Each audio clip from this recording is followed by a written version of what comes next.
ভারত নেপাল সীমান্তে চোরাচালান রুখে বড়সড় সাফল্য পেল খড়িবাড়ি থানার পুলিশ। বৃহস্পতিবার সন্ধ্যায় গোপন সূত্রে খবরের ভিত্তিতে পানিটাঙ্গি এলাকায় অভিযান চালিয়ে পুলিশের জালে ধরা পড়ে দুই পাচারকারী। তাদের কাছ থেকে উদ্ধার হয়েছে মোট 22টি চোরাই মোবাইল ফোন, যার মধ্যে 20টি অ্যান্ড্রয়েড ও 2টি আইফোন।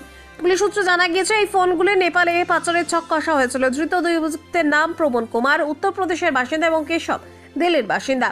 সীমান্ত লাগোয়া এলাকায় দীর্ঘদিন ধরে মোবাইল পাচারের একটি চক্র সক্রিয় ছিল। সেই চক্রের সূত্র ধরে বৃহস্পতিবার এই অভিযান চালানো হয়।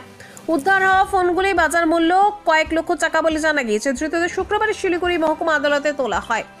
আদালত তাদের পুলিশি হেফাজতে পাচারের নির্দেশ দিয়েছে। আন্তর্জাতিক পাচার চক্রের যোগ রয়েছে কিনা তা খতিয়ে দেখতে তদন্তে নেমেছে পুলিশ। স্থানীয় মহলে পুলিশের এই পদক্ষেপে প্রশংসার ঝড় উঠেছে। সীমান্তে চোরাচালান রুখতে এই সাফল্যকে গুরুত্বপূর্ণ বলে মনে করা হচ্ছে।